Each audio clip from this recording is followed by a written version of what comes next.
Hey everyone, welcome to practice mock. और आज की क्लास में आप सभी का स्वागत है। हर बार की तरह आज भी हम वोकैबुलरी से स्टार्ट करेंगे। वर्ड्स देखेंगे, उनकी मीनिंग समझेंगे, साथ ही सिनोनिम्स एंड एंटोनिम्स भी देखेंगे। उसके बाद हम मूव ऑन करेंगे पैसेज पे, उसको अच्छे से पढ़ेंगे और देखेंगे कि ऑथर आज के पैसेज में हमसे क्या शेयर करना चाह रहे हैं। चलिए स्टार्ट करते हैं, देखते हैं पहला वर्ड क्या है। पहला वर्ड जो हमारा है वो है कॉन्टेम्पोररी। ठीक है, और एक एडजेक्टिव है। कॉन्टेम्पररी हम किसको कहते हैं? जो चीज़ मॉडर्न होती है, जो प्रेजेंट टाइम की है, अभी की है। ठीक है, belonging to the present time. Current कह सकते हैं, मॉडर्न कह सकते हैं। इसका सिनोनिम एंटोनिम्स क्या होगा? जो पुरानी हो चुकी है, डेटेड है, ओल्ड है, ऑब्सोलीट है। तो ये इसके एंटोनिम्स हो गए। सेकेंड है आपका टेंस। टेंस भी एक एडजेक्टिव है। ठीक है, टेंस देखो, टेंस हम एक सिचुएशन को कह सकते हैं, ऐसी सिचुएशन जो आपको टेंशन दे रही है, जिसकी वजह से आप वरीड हो, चिंतित हो। ठीक है, तो उस सिचुएशन को हम टेंस कहते हैं, कॉजिंग फीलिंग्स ऑफ वरी और नर्वसनेस। आप नर्वस हो। सिनोनिम्स क्या होता है इसका? डिस्ट्रेसिंग हो गया, वरीसम हो गया। देखो, डिस्ट्रेस का मतलब भी होता है एंग्जाइटी और वरी, नहीं टेंशन कह सकते हो। तो जो सिचुएशन डिस्ट्रेस दे, डिस्ट्रेसिंग है, वरी दे, वरीसम है। ठीक है, टेंशन दे, टेंस है। टेंस का मतलब जो चीज़ आपको एंग्जाइटी दे रही है, वरी दे रही है, टेंशन दे रही है। एंटोनिम्स क्या होगा? जो आपको खुश कर रही है, जो आपको रीएश्योरेंस दे रही है, आपको ये होप दे रही है, कॉन्फिडेंस दे रही है कि चीज़ें सब कुछ सही है। तो हार्टनिंग हो गया, अपलिफ्टिंग हो गया। हार्टनिंग क्या होता है? जो चीज़ आपको कॉन्फिडेंस देती है, होपफुल बनाती है कि चीज़ें अब सही होंगी, अब अच्छी होंगी। ठीक है, अपलिफ्टिंग भी वही होता है, जो आपके होप्स को, कॉन्फिडेंस को हाई करते हैं। Third is inclement. ये भी एक एडजेक्टिव है। इनक्लीमेंट हम ना वेदर के लिए यूज करते हैं। कैसा वेदर? मौसम कैसा? जो प्लेजेंट नहीं है, जो सुहावना नहीं होता। कोल्ड है, ठंडा होता है, वेट है, भींगा होता है, मतलब बारिश हो रही होती है, थोड़ा विंटर विंटर सा एक समा बना हुआ होता है, तो उसको हम कहते हैं इनक्लीमेंट। ठीक है, डैम्प कह सकते हैं, ड्रिजली कह सकते हैं। डैम्प भी वही होता है, भींगा भींगा। ड्रिजली जिसमें थोड़ी थोड़ी सी बारिश हो रही होती है। एंटोनिम्स क्या होंगे इसके? ब्राइट और शनी। ब्राइट मौसम कैसा होता है? जहाँ पे कोई ठंड नहीं होती, सूरज चमक रहा होता है, सनी होता है। तो ये दोनों वर्ड्स इसके एंटोनिम्स हैं। Fourth is prevailed. वर्ब है, वर्ब की सेकंड फॉर्म है, यानी पास्ट टेंस फॉर्म है। ठीक है, प्रीवेल्ड का मतलब क्या होता है? कोई चीज़ प्रीवेल कर रही है, मतलब उस समय एग्जिस्ट करती है। ठीक है, उस पर्टिकुलर टाइम पे एग्जिस्ट करती है, या बहुत कॉमन है, या उस पर्टिकुलर प्लेस पे एग्जिस्ट करती है, या फिर बहुत कॉमन है। सिनोनिम्स क्या होगा? परसिस्टेड, परटेन्ड। परसिस्ट करने का मतलब भी होता है एक जगह पे बने रहना। ठीक है, काफ़ी लंबे टाइम तक बने रहना, प्रीवेल वाला ही मीनिंग आ रहा है। परटेन करने का भी मतलब वही होता है कि कोई चीज़ बनी हुई है किसी टाइम पे और किसी सिचुएशन पे। एंटोनिम्स क्या होंगे इसके? सीज्ड और एक्सपायर्ड। सीज्ड, एक्सपायर्ड दोनों का मतलब होता है फिनिश्ड, टर्मिनेटेड, खत्म हो गई, बनी हुई नहीं है, खत्म हो चुकी है। सो एंटोनिम्स है। 5 है आपका इनफॉर्म्ड। ये भी वर्ब की सेकेंड फॉर्म में, हालांकि प्रीवेल्ड और इनफॉर्म वर्ब की थर्ड फॉर्म भी हो सकती है, पास्ट पार्टिसिपल फॉर्म भी हो सकती है, क्योंकि सेम ही होते हैं। इनफॉर्म्ड, देखो, एक इनफॉर्म का मतलब होता है किसी को बताना, एक इनफॉर्म का मतलब होता है कि इफेक्ट, किसी चीज पे इफेक्ट डालना, अफेक्ट करना, इन्फ्लुएंस करना। तो यहाँ पे वो वाली मीनिंग है, had an influence on something, यानी कि इन्फ्लुएंस्ड कर रहा है। ठीक है, डिटरमाइंड कर रहा है, डिक्टेट कर रहा है। एंटोनिम्स क्या होगा? यील्ड करना, कंसीड करना। दोनों का मतलब क्या होता है कि छोड़ देना, त्याग देना, मतलब अब उस पर उसका कोई इफेक्ट नहीं है, कोई इंपैक्ट नहीं है, अब वो उस चीज को डिटरमाइन नहीं कर रहा है, डिक्टेट नहीं कर रहा है। 6th is ascertained. ये भी वर्ब की सेकेंड फॉर्म है, थर्ड फॉर्म भी हो सकती है। असर्टेन करने का मतलब होता है सर्टेन करना। सर्टेन करने का मतलब क्या होता है? कि कोई चीज ट्रू है, सही है, उसका पता लगाना, उसको प्रूव करना, डिमॉन्स्ट्रेट करना, एस्टैब्लिश करना। तो असर्टेंट का मतलब भी वही होता है, फाउंड आउट द ट्रू और correct information about something, established या फिर प्रूव्ड। एंटोनिम्स क्या होगा? कॉन्ट्राडिक्ट करना, उसको गलत बताना। ठीक है, रिफ्यूट करना, उसको खारिज कर देना, बोलना कि ये सच नहीं है, ट्रू नहीं है। सो एंटोनिम्स है। 7 इज टेक्स्ट बुक। अब एक टेक्स्ट बुक, आपको नाउन तो पता ही होगा, जो स्कूल बुक्स जो आपने स्कूल में पढ़ी होगी उसको टेक्स्ट बुक कहते हैं। किसी सब्जेक्ट की जो स्टैंडर्ड बुक होती है, जो प्रिस्क्राइब की जाती है कि हाँ ये वाली बुक चलेगी। बट यहाँ पे टेक्स्ट बुक का मतलब नाउन से नहीं, एडजेक्टिव से है, जिसका मतलब क्या होता है? यूजुअल या फिर टिपिकल, मतलब जो नॉर्मल जैसी चीज़ें होती है, यूजुअल कोई चीज़ है, कॉमन है, उसको हम टेक्स्ट बुक कहते हैं। आर्टिकल और क्लासिक भी कहते हैं। एंटोनिम्स क्या होगा? जो नॉर्मल नहीं है, जो यूजुअल नहीं है, जो यूनिक है, जो ऑड है, जो वियर्ड है, जो बिजार है, ठीक है। तो ये सारे इसके एंटोनिम्स है। प्रेसिंग, प्रेसिंग यहाँ पे एक एडजेक्टिव है। प्रेसिंग का मतलब होता है अर्जेंट, ऐसी कोई चीज जिसको तुरंत के तुरंत अटेंशन देने की जरूरत है, उस पर तुरंत के तुरंत कार्रवाई करने की जरूरत है, कुछ एक्शन लेना चाहिए तुरंत के तुरंत उससे रिलेटेड, उसको हम कहते हैं pressing. Needing to be dealt with immediately, ठीक है। सिनोनिम्स क्या होंगे इसके? Urgent, burning.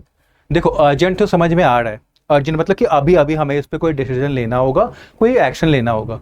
बर्निंग भी हम इसी को ही कहते हैं। एक तो बर्निंग आपका वो हो गया जो जल रहा है, बट यहाँ पे बर्निंग की एक और मीनिंग भी है कि ऐसी कोई चीज जिसको अभी के अभी अटेंशन चाहिए, ठीक। एंटोनिम्स क्या होगा? ट्रिवियल, ट्रिफलिंग, दोनों का ही मतलब होता है अनइम्पॉर्टेंट। अब जिसकी कोई इंपॉर्टेंस ही नहीं है या बहुत कम इंपॉर्टेंस है तो उस पर अभी एक्शन लेने की जरूरत ही नहीं है, so that is trifling, that is trivial, ठीक है। रीमिस, यहाँ पे रीमिस भी एक एडजेक्टिव है जिसका मतलब होता है कि इनफ केयर या अटेंशन किए बिना कोई काम करना, मतलब केयरलेस वे में करना या इनअटेंटिव वे में करना, कि जितनी वहां पे ध्यान देने की जरूरत थी, जितना अटेंशन देने का जरूरत था, उतना नहीं दिया गया है, हड़बड़ी में किया गया है या जैसे तैसे किया गया है। सिनोनिम्स क्या होंगे इसके? नेग्लिजेंट और परफंक्टरी। परफंक्टरी भी क्या होता है? नेग्लिजेंट तो समझ में आ रहा है कि वहां पे केयर दिया ही नहीं गया है, केयरलेस वे में किया गया। परफंक्टरी मतलब बिना किसी केयर के, बिना किसी इंटरेस्ट के काम को जैसे तैसे कर दिया गया है, उसको भी परफंक्टरी कहते हैं। एंटोनिम्स है आपके कंसाइंशियस, डिलीजेंट। कंसाइंशियस और डिलीजेंट दोनों का ही मतलब होता है कि काफी केयर, काफी अटेंशन दे के उस काम को किया गया है बहुत अच्छे तरीके से, ठीक। ओके, एक आपका फ्रेजल वर्ब है एम्बार्किंग ऑन, ठीक है। एम्बार्क ऑन का ये आईएनजी फॉर्म है, मतलब कोई नई चीज की शुरुआत करना, ठीक है। तो स्टार्टिंग समथिंग न्यू या इंपॉर्टेंट। फ्रेज है against the backdrop of. Against the backdrop, backdrop क्या होता है? बैकग्राउंड होता है, ठीक है। मतलब जो आसपास चीजें चल रही हैं, तो अगर कोई चीज किसी के बैकड्रॉप में होती है, मतलब आसपास वो जो सारी चीजें चल रही है उससे इन्फ्लुएंस होके या उसके दौरान वो चीज हो गई, ठीक है। अ गिवन, ये भी एक फ्रेज है, इसका मतलब क्या होता है? अगर हम कह रहे हैं कि दिस इज अ गिवन, मतलब कि वो चीज हम अज्यूम कर सकते हैं, वो चीज हम रिलाई कर सकते हैं कि हाँ वो होगी। तो जहां लिखा है अ गिवन मतलब something that can be assumed और रिलाइड अपॉन, मतलब कि हाँ हाँ है, हमें ऐसा लग रहा है कि वो चीज होगी, तो हम कह रहे हैं अ गिवन, ठीक है। तो ये थी आज की आपकी वोकैबुलरी, ठीक है। अब हमारे पैसेज पे, पैसेज किस पे है? तो tough timing on ISRO PSLV C61 mission India space programme, ठीक है। टफ टाइमिंग आर्टिकल है, किस पे आर्टिकल है? जो इंडिया का जो स्पेस प्रोग्राम है इसरो का PSLV C61 मिशन, उस पे है। ISRO needs more resources to support India's military need. क्या कहा गया कि इसरो को और रिसोर्स की जरूरत है अगर उसे इंडिया की जो मिलिट्री नीड्स है उसको पूरा करना है तो, ठीक। देखते हैं क्या कह रहा है पैसेज।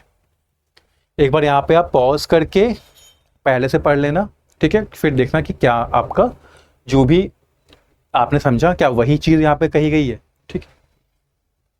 तो क्या कह रहा है? In contemporary space flight cost, reliability and time form a tense triangle. क्या कहते हैं? कॉन्टेम्पररी स्पेस फ्लाइट, आज के ज़माने में जो मॉडर्न स्पेस फ्लाइट है, जो हम रॉकेट्स को स्पेस में भेजते हैं, उसमें तीन चीज़ होती है। कॉस्ट, जो पैसा लगता है, रिलायबिलिटी, ठीक है, मतलब हम कितना रिलाई कर सकते हैं कि ये सक्सेसफुल होगा कि नहीं होगा, और टाइम, कि टाइम कितना जल्दी हमने किया या टाइम कितना इंपॉर्टेंट है। ये तीन चीज़ एक टेंस ट्रायंगल बनाती है। मतलब ये तीन चीज़ जो है ये कहीं ना कहीं स्पेस फ्लाइट के रिगार्डिंग कुछ ना कुछ टेंशन देती है। मतलब कभी कॉस्ट का इशू आता है, कभी रिलायबिलिटी का इशू आता है, कभी टाइम से रिलेटेड कोई चीज़ होती है कि टाइम हमारे पास नहीं है, हमें ये मिशन जल्दी करना है। तो यहाँ पे क्या कहना चाह रहे हैं कि आज के स्पेस फ्लाइट में ये तीन चीज़ किसी न किसी तरह से टेंस करती है, ठीक है। Whether more money can ensure more reliability is tricky to answer। अब क्या ज़्यादा पैसा अगर हम लगाते हैं तो क्या उससे रिलायबिलिटी बढ़ जाती है? क्या मिशन के सक्सेसफुल होने के चांसेस बढ़ जाते हैं? तो ये थोड़ा ट्रिकी है आंसर करना, थोड़ा कॉम्प्लिकेटेड है, एकदम से हम आंसर नहीं कर सकते। More so following the failure of ISRO's PSLV 661 मिशन। अब ट्रिकी टू आंसर है और ये अब और ट्रिकी हो गया है। क्यों हो गया है? क्योंकि अभी इसरो का एक मिशन था PSLV C61, ये फेल हो गया है। तो ये जो फेल हो गया, इससे ये क्वेश्चन करना कि क्या पैसा और रिलायबिलिटी इंश्योर करता है, ये और ज़्यादा डिफिकल्ट हो गया है। ये मिशन किसके रिगार्डिंग था? To launch the EOS-09 earth observation satellite into a sun synchronous polar orbit. इस मिशन का ऑब्जेक्टिव ये था कि एक सैटेलाइट थी EOS-09, उसको सन सिंक्रोनस पोलर ऑर्बिट में डालना था। मतलब प्लैनेट के जो पोलर ऑर्बिट होता है, जो ऑर्बिट्स, जो दो पोल्स होते हैं, उस वाले ऑर्बिट में डालना था, ठीक है, जो कि फेल हो गया। EOS-09 was designed to produce high-quality radar images for civilian applications such as land use mapping and hydrology studies and for defense surveillance। अब इसको बनाया क्यों गया था? EOS-09 ने इसको बनाया क्यों गया था कि ये high quality radar image provide करेगा, जिससे हम लैंड यूज मैप कर सकेंगे, कहाँ पे लैंड को किस तरह से यूज करना है, साथ ही हाइड्रोलॉजी यानी वाटर रिलेटेड, वाटर बॉडी से रिलेटेड जो स्टडीज है वहाँ पे हेल्प मिलेगी, और डिफेंस सर्विलांस भी कर पाएंगे कि डिफेंस के पर्सपेक्टिव से जो हमें नज़र रखनी है चीज़ों पे, तो हम नज़र भी रख पाएंगे उससे। Even if inclement weather prevailed over the areas of interest thanks to a synthetic aperture radar and a C-band data link। और ये जो आपका EOS-09 है, ये सारे काम उस टाइम भी कर पाएगा जबकि वेदर खराब है। मतलब अगर वेदर खराब भी है, वेदर थोड़ा भींगा भींगा भी है, तो भी ये अच्छे से काम कर पाएगा, ठीक है। क्यों कर पाएगा? क्योंकि इसमें एक सिंथेटिक अपर्चर रेडार लगा है, एक C-band डेटा लिंक लगा है, जिसकी वजह से ये किसी भी तरह के वेदर में काम कर सकता था। Against the backdrop of tensions with Pakistan. अब अगेंस्ट द बैकड्रॉप मतलब कि अब क्या हो रहा है, टेंशन चल रहा है पाकिस्तान के साथ, ठीक है। तो such all weather data would also have inform tactical decision. तो अब जो टेंशन चल रहा है पाकिस्तान के साथ, तो अगर ये सक्सेसफुल हो जाता तो इस तरह का जो सैटेलाइट है जो कि हर वेदर का डेटा दे सकता है, हर वेदर में काम कर सकता है, ये काफ़ी इंपॉर्टेंट हो जाता है। और जो टैक्टिकल डिसीजंस हैं, जो मिलिट्री डिसीजन लेती है अपनी स्ट्रैटेजी बनाने के लिए, वहाँ पे कहीं ना कहीं इन्फॉर्म कर पाता, अफेक्ट कर पाता, इन्फ्लुएंस कर पाता, मतलब हेल्प कर पाता, ठीक है। ये है सेकेंड पैराग्राफ एंड थर्ड का स्टार्टिंग है। यहाँ पे आप पॉज करके एक बार पढ़ लेना। The Department of Space had also invited several members of Parliament to the launch event। अब जो Department of Space है, उन्होंने बहुत सारे पार्लियामेंट के मेंबर्स ऑफ पार्लियामेंट को भी इनवाइट किया था कि लॉन्च इवेंट पे, which would have been unusual for a strictly civilian Earth observation satellite। अब अगर ये सैटेलाइट सिर्फ सिविलियन पर्पस के लिए होता है, जैसे कि लैंड यूज मैपिंग हो गया, आपका हाइड्रोलॉजी स्टडीज हो गया, सिर्फ उसके लिए होता तो थोड़ी सी अजीब बात लगती, अनयूजुअल होता कि मेंबर्स ऑफ पार्लियामेंट को भी बुलाया गया। बट चूंकि मिलिट्री एप्लीकेशन भी था, डिफेंस के पॉइंट ऑफ व्यू से भी एप्लीकेशंस थी सैटेलाइट के, तो डिपार्टमेंट ऑफ स्पेस ने मेंबर्स ऑफ पार्लियामेंट को भी बुलाया था लॉन्च इवेंट पे। ISRO chairman V. Narayanan later said that his team noted a glitch in the vehicle's third stage minutes after liftoff। जो इसरो के चेयरमैन है वी नारायणन जी, उन्होंने बाद में कहा कि टीम को एक ग्लिच मिला था, एक प्रॉब्लम, डिफिकल्टी मिली थी। कहाँ मिली थी? तो जो व्हीकल था उसके थर्ड स्टेज में मिला था। जैसे ही टेक ऑफ हुआ उसके कुछ मिनट्स बाद ही वो ग्लिच आ गया था। That prevented the satellite from reaching its intended altitude। और उससे क्या हुआ, उस ग्लिच की वजह से सैटेलाइट उस हाइट पे नहीं पहुंच पाया जिस पे उसको पहुंचना था। While the cause is yet to be ascertained। अब ये ग्लिच क्यों हुआ, इसका कॉज अभी इस्टेब्लिश करना बाकी है, अभी इस्टेब्लिश नहीं हुआ है। The failure is a reminder that a textbook launch of a rocket, even as well understood as a PSLV, is not a given। क्या कह रहा है कि हालांकि कॉज पता नहीं चला है, पर जो फेलियर हुआ है एक रिमाइंडर है हमारे लिए। ये हमें ये बताता है कि एक टेक्स्ट बुक लॉन्च, एक यूजुअल, एक कॉमन लॉन्च भी अगर हमें करना है रॉकेट को, एक रॉकेट का कॉमन लॉन्च भी है, वो भी एक PSLV रॉकेट का, जिसको इसके बारे में अच्छे से समझा जा चुका है, उसको अच्छे से स्टडी कर चुका है, वो इज़ नॉट अ गिवन, वो भी सर्टेन नहीं है। मतलब यहाँ पे क्या कहना चाह रहे हैं कि अगर कोई ऐसा रॉकेट है जिसको हम अच्छी तरह से जानते हैं, अच्छी तरह से समझते हैं, उसका एक कॉमन लॉन्च भी श्योर नहीं है। हम ये श्योर नहीं हो सकते कि हम अगर अच्छे से समझ पा रहे हैं उस रॉकेट को, तो हम उसको सक्सेसफुली लॉन्च कर देंगे। India is just embarking on its ambitious space-based Surveillance 3 program to launch 52 surveillance satellites। India अभी उसने स्टार्ट किया, एक प्रोग्राम स्टार्ट किया है स्पेस बेस्ड सर्विलांस 3 प्रोग्राम, जिसमें वो 52 सर्विलांस सैटेलाइट्स को लॉन्च करेगा।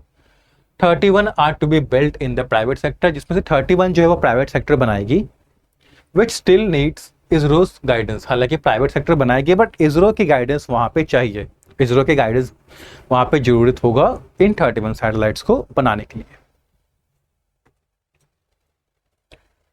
ये रहा next paragraph. Focus on the program also comes against the backdrop of operation Sindoor. अब जो प्रोग्राम पे फोकस है, ये जो ऑपरेशन सिंदूर हुआ है, इससे रिगार्डिंग भी इसका इंपॉर्टेंस बनता है, ठीक है, which revealed at least one gap in the country space based military surveillance capabilities. जो ऑपरेशन सिंदूर हुआ था उसमें हमें क्या पता चला कि हमारा जो कंट्री का space based military surveillance capability है उसमें गैप है, उसमें कुछ कमी है। ये कमी कब पता चली हमें? जब ऑपरेशन सिंदूर हुआ था, और इसी रिगार्डिंग ये स्पेस प्रोग्राम पे भी फोकस किया जा रहा है ऑपरेशन सिंदूर के बाद। कमी क्या थी? When it depended on a foreign commercial operator for more frequent data। जब कमी ये थी कि हमें एक फॉरेन कमर्शियल ऑपरेटर पर डिपेंड होना पड़ा था डेटा के लिए। वही अगर हमारे पास खुद का सैटेलाइट होता तो हम खुद की सैटेलाइट से डेटा ले लेते, तो हमें किसी और पर डिपेंड होना नहीं पड़ता। तो ये एक कमी पता चली थी ऑपरेशन सिंदूर के टाइम।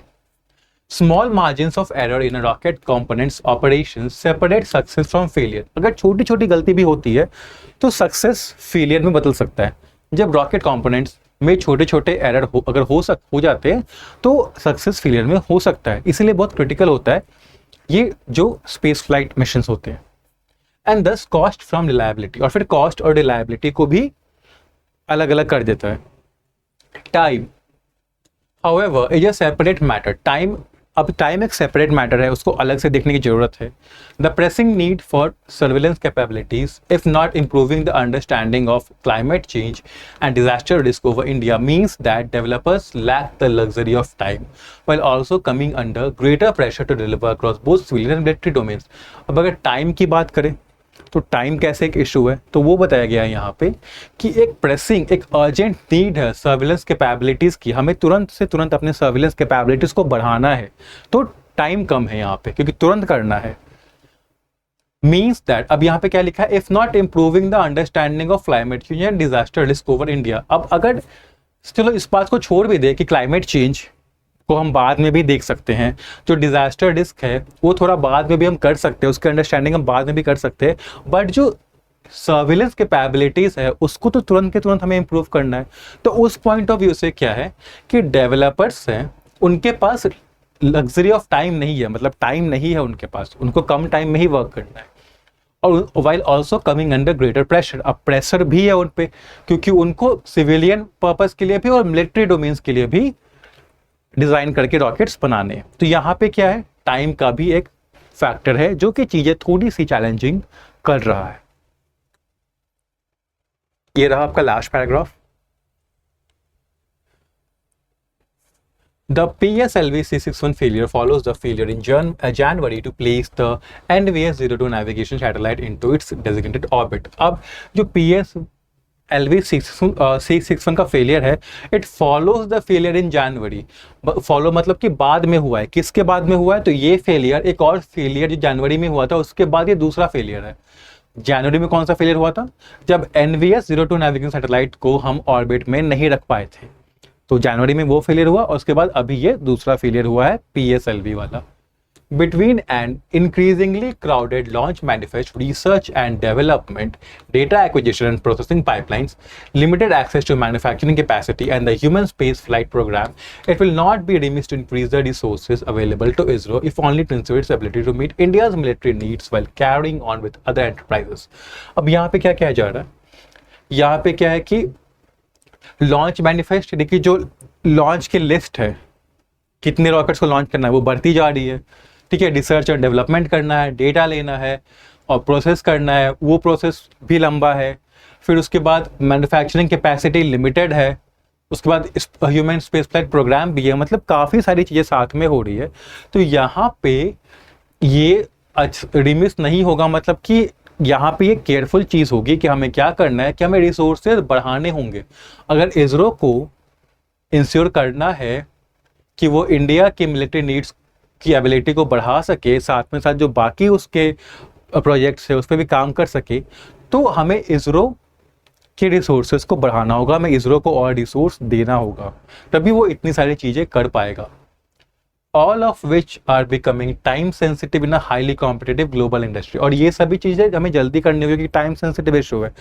ग्लोबल जो इंडस्ट्री है ये स्पेस फ्लाइट की, ये काफ़ी आगे तेज़ी से बढ़ रही है, काफ़ी कॉम्पिटिटिव है, डेवलपमेंट बहुत तेज़ी से हो रहा है, तो हमें भी डेवलपमेंट्स में आगे बढ़ते रहना है, तो हमें इसरो को रिसोर्सेज देनी होगी।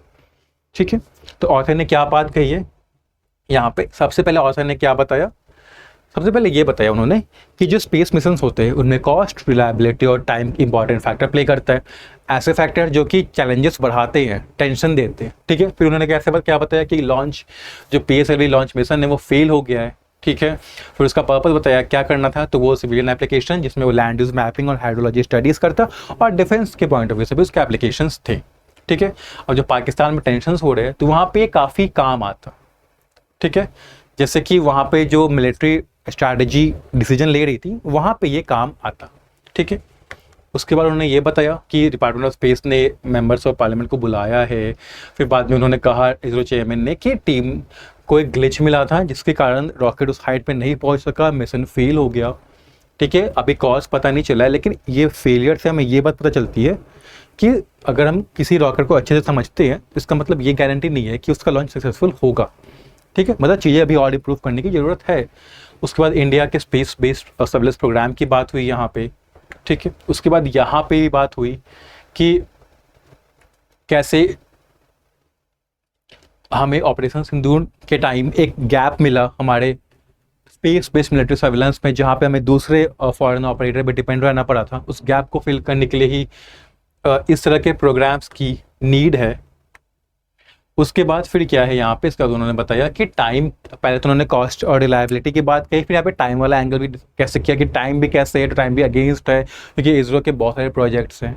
तो फिर बाद में उन्होंने ये बताया कि रिसोर्सेज की नीड है, अगर क्योंकि इसरो के पास बहुत सारे प्रोजेक्ट्स हैं ये भी यहाँ पे, तो अभी सही चीज़ ये हुई कि रिसोर्सेज को बढ़ाया जाए। ठीक, तो एक तो पूरा एनालाइज किया है, तो एनालिटिकल टोन है ऑथर की, साथ में थोड़ा कंसर्न्ड टोन भी है क्योंकि कंसर्न भी है ऑथर लेके स्पेस प्रोग्राम को कि हमें रिसोर्सेज बढ़ाने होंगे। ठीक है, तो टोन आपका एनालिटिकल एंड कंसर्न है। सो चलो यहाँ पे ही ख़त्म करते हैं आज का एडिटोरियल क्लास। ठीक है, आई होप आपको ये समझ में आई होंगी। कोई भी अगर आपका डाउट है तो आप या तो कमेंट सेक्शन में बता सकते हैं या फिर हमारा टेलीग्राम ग्रुप है वहाँ पे बता सकते हैं। ठीक है, तो अब एक बार यहाँ पे देख लीजिए, तो अभी समर सेल अभी चल रहा है, फ्लैट 40% ऑफ है। ठीक है, 20 मई, तो अभी लास्ट के कुछ दिन ही बचे हैं। तो अगर आपको मॉक्स लेने हैं, PDF कोर्सेज लेना है या वीडियो कोर्स लेना है या पूरा कॉम्बो लेना है, तो आप इस समर सेल का फ़ायदा उठा सकते हैं। 40% ऑफ आपको मिल जाएगा। कूपन कोड क्या लगाना है? समर। जितने भी रिसोर्सेज हैं, जितने भी बैंकिंग एंड इंश्योरेंस एग्जाम है, ठीक है, जितने भी होते हैं, बीट आपका IPS RRB का एग्जाम हो, IBPS PO क्लर्क हो, SBI हो, या साथ में जितने भी आपके इंश्योरेंस एग्जाम आते रहते हैं, NISCL हो गया, NICL हो गया, उन सब के रिसोर्सेज अवेलेबल है हमारे प्लेटफॉर्म पे। तो अगर आपको रिसोर्सेज चाहिए तो आप ये समर सेल का फ़ायदा उठा सकते हैं। फ्लैट 40% ऑफ मिल रहा है। कूपन कोड आप समर लगाओ, SUMMER। अब मैं मिलूंगा आपसे नेक्स्ट क्लास में, तब तक के लिए पढ़ाई करते रहें अच्छे से, अपने हेल्थ का ध्यान रखें, और bye, take care and have a nice day.